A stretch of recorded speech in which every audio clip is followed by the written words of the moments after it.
Hello student, good morning. आज assets का topic अपन को स्टार्ट करना है। काफी इंटरेस्टिंग टॉपिक है। पहले भी एक बार अपनी बात चली थी, उस टाइम मैंने बताया था कि घर में एक बार आप चारों तरफ ध्यान से देखो। घर में जो चीजें हैं तुम्हारी, जिसको आपने खरीद के लाए हो, बदले में आपने पेमेंट किया है, जिसके ऊपर आपका राइट है, यानी कि आपके घर वालों का राइट है, जो आपकी एक नंबर लीगल रूप से आपकी है, वो सारी की सारी चीजें एसेट्स है, जिनको आप वापस रीसोल्ड कर सकते हो, जिनको सोल्ड करके वापस कैश लिक्विडिटी में कन्वर्ट कर सकते हो, वो सारी चीजें आपकी एसेट्स है। तो बिजनेस एसेट्स में ही ऐसी ही कुछ टर्म कंडीशन आपको पूरी करनी होती है। अगर ये कंडीशन पूरी हो जाती है तो आप कह सकते हो कि भी ये मेरी एसेट्स। एसेट्स के लिए 3-4 चीजें होनी जरूरी है। पहली चीज, एसेट उस हर चीज को माना जा सकता है जो बिजनेस थीम हो, बिजनेस की हो, क्योंकि अगर वो घर की होगी तो वो घर की एसेट्स होगी भी, ठीक है। पड़ोसी की है तो पड़ोसी की एसेट्स होगी, आपके बिजनेस की खुद की एसेट्स नहीं हो। पहली। दूसरी, जिसके ऊपर आप लीगल एक नंबर राइट रखते हो, क्योंकि अगर आपके पास जमीन तो है और अगर उसकी रजिस्ट्री नहीं है तो आप उसको अपनी बैलेंस शीट में शो अप नहीं कर सकते, क्योंकि हमारी जितनी भी अकाउंटेंसी चलती है वो फ्रॉड नहीं है। अभी अकाउंटेंसी क्रोनोलॉजिकल फॉर्म पे और डॉक्यूमेंट बेस पे चलती है। आपका अकाउंटेंट जो जर्नल एंट्री पास करेगा उसी बेस पे आगे एसेट्स काउंट होगी, उसी बेस पे बैलेंस शीट में शो होगी, ठीक है। तो आपके पास अगर आपने भले ही अगले को पेमेंट कर दिया, पार्टी को जमीन आपकी हो गई, आप उसके ऊपर राइट रखने लग गए, लेकिन अगर आपके पास उससे रिलेटेड अगर कागज नहीं है, अगर उससे रिलेटेड अगर आपके पास कोई डॉक्यूमेंट नहीं है जो ये प्रूव करे कि ये आपकी है या नहीं है, तो उसको बैलेंस शीट में शो नहीं किया जा सकता। तो दूसरी लाइन ये हुई कि आपके पास उसके लीगल डॉक्यूमेंट यानी कि एक नंबर की होनी चाहिए। तीसरी चीज, या तो वो प्रोडक्शन के काम में आ रही हो या प्रोडक्शन में हेल्प कर रही हो, ठीक है, यानी कि बिजनेस में कोई ना कोई हेल्प कर रही हो। चौथी चीज, जिसको कैश लिक्विडिटी में वापस कन्वर्ट किया जा सके, जिसको कैश लिक्विडिटी में कन्वर्ट नहीं किया जा सकता, जिसकी वैल्यू ही 0 है, उसको हम बैलेंस शीट से हटा देते हैं, हमारे काम की चीज नहीं हो। तो ये 3-4 चीजें हैं। अगर ये 3-4 चीजें हैं इसका मतलब ये एसेट्स है, अगर ये 3-4 चीजें नहीं है इसका मतलब एसेट्स नहीं, ठीक। तो घर में अगर अपन देखें तो आपके जो फैन चल रहा है, आपके जो कूलर एसी चल रहा है, आपके जो सोफा है, आपके जो बेड है, आपके वॉशिंग मशीन है, टीवी फ्रिज कूलर है, ये सारी की सारी आपके एसेट्स काउंट होती है। आपके घर में जो कैश लिक्विडिटी पड़ी है, आपके घर में जो गोल्ड ज्वेलरी पड़ी है, ठीक है, आपके घर में जो भी वैल्यूएबल थिंग है वो सारी की सारी आपकी एसेट्स है, मतलब आपके घर की एसेट्स है, ठीक है। बिजनेस की बात करते हैं। बिजनेस के अंदर अगर अपन देखें, कोई भी एक बिजनेस अपने माइंड में एग्जांपल के रूप में लेके आओ, ठीक है। अपन देखते हैं कि वहां पे जो मशीनें लगी हुई है वो मशीनें बिजनेस की एसेट्स है। ऑफिस में जो फर्नीचर लगा हुआ है वो बिजनेस की एसेट्स है। ऑफिस में जो कैश लिक्विडिटी पड़ी है वो बिजनेस की एसेट्स है। फैक्ट्री में जो गोडाउन के अंदर माल स्टॉक में पड़ा है वो आपकी एसेट्स है, ठीक है। जो बिजनेस के नाम से या बिजनेस के काम में कोई भी मोटर कार, कोई भी ट्रक, कोई भी अदर इक्विपमेंट अगर आपके काम में आ रहा है जिसकी वैल्यू हो, वो सारी की सारी बिजनेस की एसेट्स है, ठीक है। अगर आपके कंप्यूटर पड़े हैं तो वो कंप्यूटर आपके एसेट्स है। बिजनेस के नाम से कोई इन्वेस्टमेंट खरीदा हुआ है, कोई एफडी खरीदी हुई है, कोई गोल्ड खरीदा हुआ है, कोई भी शेयर खरीदे हुए हैं, तो ये सारी की सारी चीजें क्या बिजनेस की एसेट्स है, ठीक है। ये सारी चारों कंडीशन पूरी कर रही है। पहली चीज बिजनेस की है। दूसरी चीज, इनके हमारे पास लीगल डॉक्यूमेंट है। आज अगर अपन एफडी करवाते हैं तो बैंक वाला आपको रिसिप्ट देता है। आज अपन शेयर खरीदते हैं, बदले में हमारे पास सर्टिफिकेट इश्यू होता है। आज अपन मशीन खरीदते हैं तो उसका बिल हमारे पास होता है। आज अपन जमीन खरीदते हैं उसकी रजिस्ट्री हमारे पास होता है। गोल्ड अगर खरीदते हैं तो उसका बिल हमारे पास होता है, ठीक है। तो ये लीगल डॉक्यूमेंट है जो ये प्रूव करते हैं कि ये आपके बिजनेस के नाम की है, ठीक है। तो 2 कंडीशन पूरी हुई। तीसरी कंडीशन, या तो ये हमारे प्रोडक्शन में हेल्प कर रही है, या तो ये प्रोडक्शन कर रही है या अदर हेल्प कर रही है, ठीक है। जैसे कि मशीन है तो प्रोडक्शन कर रही है, जो डिलीवरी वैन वगैरह, मोटर कार वगैरह है जो माल लाने ले जाने के काम कर रही है, ठीक है। जो फर्नीचर है तो जो हमारे कस्टमर है उनको सर्विसेज देने के अंदर काम कर रहे हैं, ठीक है ना। जो एफडी जो इन्वेस्टमेंट वगैरह है वो हमारे बिजनेस को अदर इनकम अर्न करने में हेल्प कर रहा है। कोई भी चीज एक ऐसी नहीं है जो आपको प्रॉफिट नहीं दे रही हो, हर चीज आपको प्रॉफिट दे रही है, इसीलिए बिजनेसमैन एसेट्स खरीदता है। जो चीज बिजनेसमैन को प्रॉफिट नहीं देती बिजनेसमैन हटा देता, भगा देता उसको, ठीक है। एफडी अगर अपन ने खरीदी तो एफडी पे ब्याज मिल रहा है, इन्वेस्टमेंट खरीदा तो इन्वेस्टमेंट पे इंटरेस्ट मिल रहा है या प्रॉफिट मिल रहा है। अगर हमने कहीं के कोई कंपनी के शेयर खरीदे हैं तो वहां का डिविडेंड मिल रहा है। अगर अपन ने जमीन खरीद रखी तो उसकी रेट अप हो रही है, गोल्ड खरीद रखा तो उसकी रेट अप हो रही है। तो हर तरीके से हमारी जो एक्सेस मनी होती है उसको अपन दूसरे साइड में लगा देते हैं पैसा कमाने के लिए, कि यहाँ पे तो मैं कमा रहा हूँ, वहां पे मेरा पैसा कमा रहा है, ठीक है। तो ये सारी चीज हमें अर्निंग दे रही है, ठीक है। तो वो सब इनको अपन कैश लिक्विडिटी में भी कन्वर्ट कर सकते हैं। अभी मशीन है तो मशीन को वापस बेचा जा सकता है, फर्नीचर है तो फर्नीचर को वापस बेचा जा सकता है। हाँ, उतने में तो नहीं जितने में आपने खरीदा था, लेकिन इन फ्यूचर कभी भी हमारे पास अगर कैश लिक्विडिटी की कमी आ जाए तो हम हमारी कुछ बेचने वाली चीजें बेच के हमारी कैश लिक्विडिटी की प्रॉब्लम को हम सोल्व करते हैं। मशीनें एक बिजनेसमैन कभी भी नहीं बेचता, उसको पता मशीन ही बेच दी तो कौन सी प्रॉब्लम सोल्व हो रही है, दूसरी प्रॉब्लम क्रिएट हो जाएगी। हम सोल्व करते हैं गोल्ड, हम सोल्व करते हैं इन्वेस्टमेंट, हम सोल्व करते हैं हमारी जो लैंड है, हम सोल्व करते हैं हमारे जो शेयर है, ठीक है। जो साइड इन्वेस्टमेंट है जो हमारे प्रोडक्शन को इफेक्ट नहीं करेंगे उन चीजों को अपन सोल्व कर सकते हैं और हमारी कैश लिक्विडिटी की प्रॉब्लम को सोल्व कर सकते हैं, ठीक है भाई। तो एसेट्स कौन कौन सी है, बहुत सारे नाम मैंने बता दिया आपको, वो एसेट्स आप याद कर सकते हो। साइड में लिख देता हूं जो हमारी एसेट्स है। देखो भाई, कैश, बैंक बैलेंस, कैश का मतलब नगद, बैंक शेयर्स, ठीक है। कैश, बैंक, डेटर, देनदार, बिल्स, रिसीवेबल, बियार, प्राप्य भी वो बोलते हैं इसको हिंदी में। आजकल इन दोनों को ही ट्रेड रिसीवेबल बोला जाता है।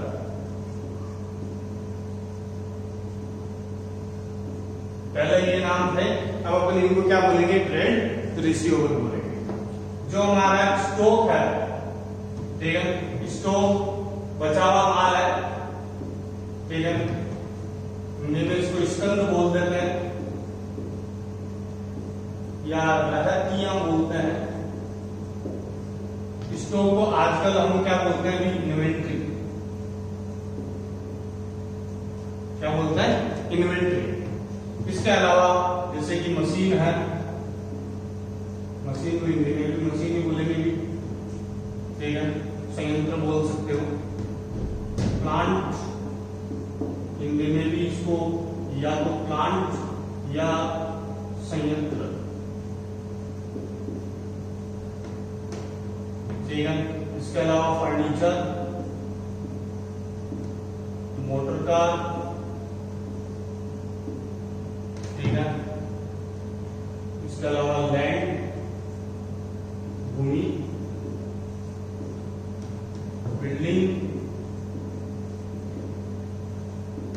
भवन, ठीक है। एफडी, फिक्स्ड डिपॉजिट, शॉर्टकट में एफडी, स्थायी जमा, इन्वेस्टमेंट, विनियोग, ठीक है।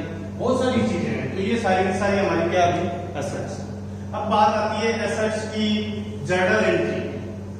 मैं आपसे पूछना चाहता हूं कि इसका एसेट्स का जो बैलेंस होता है, बैलेंस कौन सा होता है? तो आप बोलोगे सर एसेट्स का बैलेंस डेबिट, मतलब एसेट्स अगर इंक्रीज होगी, एसेट्स अगर इंक्रीज होगी तो क्या होगी, डेबिट। लेकिन अगर एसेट्स डिक्रीज होगी तो क्या होगी,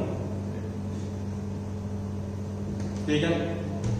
एसेट्स अगर इंक्रीज होगी तो डेबिट होगी, डिक्रीज होगी तो क्रेडिट होगी। तो आप ये बताओ एसेट्स इंक्रीज कब होगी, जब हम एसेट्स खरीदेंगे। एसेट्स अगर अपन खरीदेंगे तो एसेट्स क्या होगी, बढ़ेगी, और एसेट्स अगर अपन सोल्ड करेंगे, बेचेंगे, तो क्या होगी, डिक्रीज होगी, कम होगी। ठीक है, तो एसेट्स खरीदने पर एसेट्स बढ़ेगी, एसेट्स बेचने पर एसेट्स कम होगी। इन एसेट्स खरीदने और इन एसेट्स बेचने की ही आपको को जर्नल एंट्री देखनी है भाई। ठीक है, तो मैं एसेट्स खरीदने और एसेट्स को बेचने पर क्या क्या एंट्री होगी वो आपको देखो। फर्स्ट अपन लेते हैं इसके अंदर एसेट्स परचेज करने का, एसेट्स परचेज। एसेट्स अगर अपन खरीदेंगे तो आपको पता है किसी भी एंगल से आप ये नहीं बोल सकते क्रेडिट टू डेबिट, दो रीजन बता देता हूं आपको एसेट्स को यहां पर डेबिट करने का। पहली चीज आप याद करो, एसेट्स कौन सा अकाउंट है, आप बोलोगे sir real account, real account का रूल बताओ, तो आप बोलोगे सर अगर आता है तो डेबिट करो, जाता है तो क्रेडिट करो। तो आप ये बताओ अगर बिजनेस में एसेट्स खरीदोगे तो एसेट्स आएगी या जाएगी, आप बोलोगे सर आएगी तो डेबिट करेंगे, पहला। दूसरा आपके सामने है एसेट्स अगर आप खरीदोगे तो आपकी एसेट्स बढ़ेगी या कम हो जाएगी, आप बोलोगे सर डेफिनेटली एसेट्स तो बढ़ेगी। फर्नीचर खरीदोगे तो फर्नीचर बढ़ेगा, मशीन खरीदोगे तो मशीन बढ़ेगी, बिल्डिंग खरीदोगे बिल्डिंगें बढ़ेगी। ठीक है, तो एसेट्स अगर खरीद रहे हैं तो इंक्रीज होगी तो डेबिट होगा, दो रीजन आप। ठीक है, ऐसे ही सोल्ड के हैं, सोल्ड करोगे तो एसेट्स जाएगी तो क्रेडिट, सोल्ड करने पर एसेट्स कम होती है तो भी क्रेडिट। ठीक है, तो एसेट्स अकाउंट डेबिट होगा भी, अगर एसेट्स आप खरीदते हो तो एसेट्स क्या होगा, डेबिट। फर्नीचर खरीदोगे तो फर्नीचर अकाउंट डेबिट, मशीन खरीदोगे तो मशीन अकाउंट डेबिट, बिल्डिंग अगर आप खरीदते हो तो बिल्डिंग अकाउंट डेबिट होगा। ठीक है, तो एसेट्स अगर अपन खरीदते हैं तो एसेट्स अकाउंट डेबिट होगा। और वही बात आ जाती है पेमेंट की, आप बोलोगे सर पेमेंट अगर मैं हार्ड केस में करूंगा तो पैसा जा रहा है तो केस अकाउंट क्रेडिट, अगर पेमेंट चेक से कर रहे हो तो बैंक अकाउंट क्रेडिट, और पेमेंट अगर आप उधार रख के आ रहे हो तो टू नेम ऑफ पार्टी। ठीक है, सेम परचेज वाली एंट्री है, अभी माल खरीदने पर अपन परचेज अकाउंट डेबिट करते हैं, लेकिन एसेट्स खरीदने पर अपन एसेट्स अकाउंट डेबिट करते हैं। बच्चे ज्यादातर दो ही एंट्रियों में इनमें कंफ्यूज होते हैं, या तो फर्नीचर खरीदा एंट्री करके आ जाते हैं purchase account debit to cash. ठीक है, तो ये कंफ्यूजन आपकी नहीं रखना, परचेज अकाउंट एक ही बार डेबिट होता है जब माल खरीदा जाता है, समझ गए।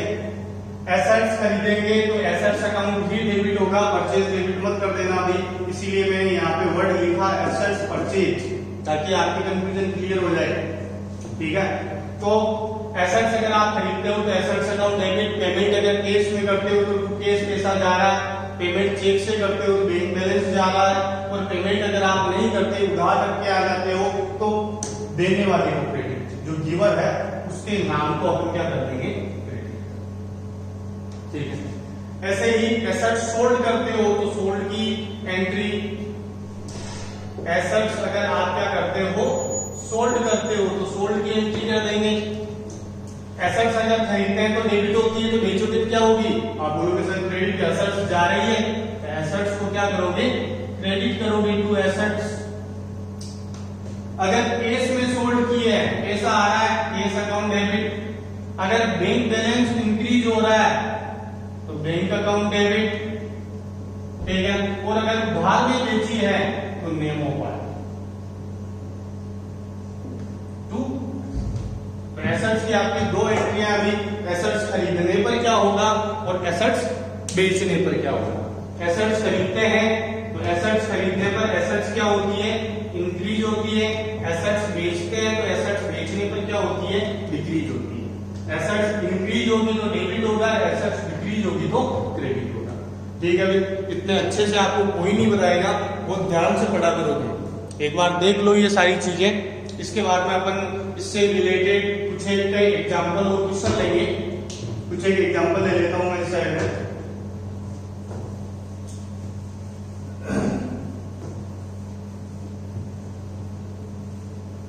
एक याद मुझे याद आया, मैंने आपको कुछ एक क्वेश्चन दिए थे करने के लिए बोर्ड पे, और मैंने कहा था अभी इसके आंसर शीट आप अपने फेसबुक पे अपलोड कर देना, या तो मेरे नंबर पे अपलोड कर देना या ग्रुप में अपलोड कर देना। लेकिन किसी की भी आंसर शीट नहीं है मेरे पास, बहुत गलत बात है ये। आज के बाद क्वेश्चन देना बंद कर दूंगा मैं। अगर आप आंसर दोगे तो आपको क्वेश्चन दिया जाएगा, आंसर नहीं दोगे तो क्वेश्चन ही नहीं देंगे और बाद में देखो डंडा पड़ा है। ऐसे ये तुम्हें मारने के लिए। देखो कि कुछ एक इसके एग्जांपल लेते हैं अपन। मैंने आपको बोला फर्स्ट एग्जांपल में परचेज a machine 50,000। दूसरा बोला purchase a furniture 10,000 from Kunal।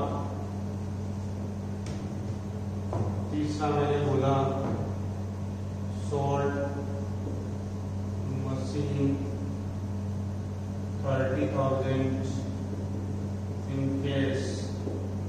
Fourth मैंने बोला sold building to Sharma 1 lakh। Fifth मैंने बोला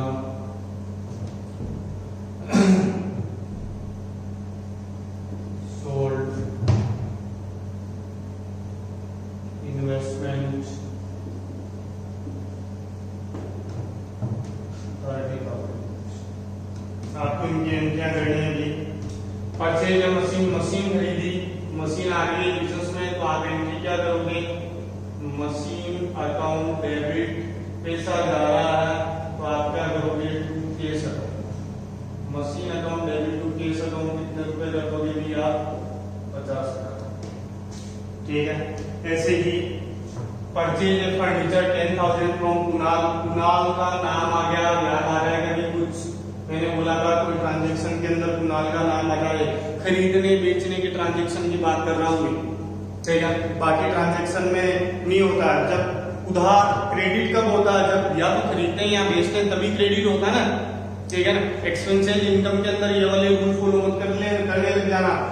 रेंट पेड टू कुणाल, तो आपने कह दिया कि कुणाल का नाम आ गया, सब उधार हो गया, rent account debit to Kunal, गलत कर दोगे, ठीक है। खरीदने बेचने की बात कर रहा हूं मैं। Purchase a furniture 10,000 from Kunal. Kunal से ये कुणाल फर्नीचर परचेज किया, किससे? कुणाल से। कुणाल का नाम आ गया, उधार हो गया, तो आप एंट्री क्या करोगे? Furniture account debit to Kunal. Furniture account debit to Kunal. कितने रुपए का फर्नीचर खरीदा अभी? 10,000 रुपए का। ये लो 10,000 रुपए लिख दिया आपके सामने। Sold machine 30,000 in case. Machine बेच रहे हो, मशीन जा रही है, बेच रहे हो तो पैसा आ रहा है, तो cash account debit to machine account. Cash account debit to machine account कितने रुपए हो गए भी आपके? 30,000 रुपए। Sold building to Sharma. Sold building to Sharma. Sharma ji का नाम आ गया कि नाम आते ही परचेजिंग सेलिंग के अंदर नाम आ जाता था, अपन क्या करते हैं? उधार है ये, तो सोल्ड किया है तो बिल्डिंग जा रही है, शर्मा जी प्राप्त करने वाले हैं, रिसीवर है, तो Sharma account debit to building account. Sharma account debit to building कितने रुपए? 1 लाख रुपए। ये आपके 1 लाख हो गया। सोल्ड इन्वेस्टमेंट, इन्वेस्टमेंट बेचे, तो इन्वेस्टमेंट बेच रहे हो तो इन्वेस्टमेंट जा रहा है और पैसे आ रहे हैं, तो आप एंट्री क्या कर दोगे? आप कर दोगे सर पैसा आ रहा है, cash account debit to investment. तो cash account debit to investment कितने रुपए हो गए भी आपके? 30,000 रुपए। तो ये पांचों एंट्री अपन ने कर ली। अब आपके पास उम्मीद करता हूँ बुक्स सबके पास अवेलेबल होगी। अगर किसी के पास नहीं है तो एनसीईआरटी की बुक ही आपको परचेज करनी है कि भाई दूसरी बुक्स मत परचेज कर लेना। एनसीईआरटी की नई बुक्स आपके मार्केट में अवेलेबल हो गई है, तो परचेज करके लेके आ जाएं। और इससे रिलेटेड कोई भी कंफ्यूजन हो तो वो आप कमेंट वगैरह करते रहें। मैं उन कंफ्यूजन के टॉपिक के वीडियो आपको और बना के डाल दूंगा, और ये क्वेश्चन साफ के साफ करते रहें, टॉपिक कंप्लीट करते रहें। ठीक है, तो इस वीडियो में अपन इतना ही लेंगे। नेक्स्ट वीडियो के अंदर अपन आगे वाले टॉपिक लेंगे। अभी एक तो लाइबिलिटी आपके बच गया, तो लाइबिलिटी का टॉपिक अपन ले लेंगे, और फिर अपन कुछ एक एडिशनल एंट्रियां हैं बहुत इंपॉर्टेंट है, उनके बारे में डिस्कस करेंगे। ठीक है, तो आज के लिए बस इतना ही। Thank you for watching. ठीक है, नेक्स्ट वीडियो में मिलते हैं भैया।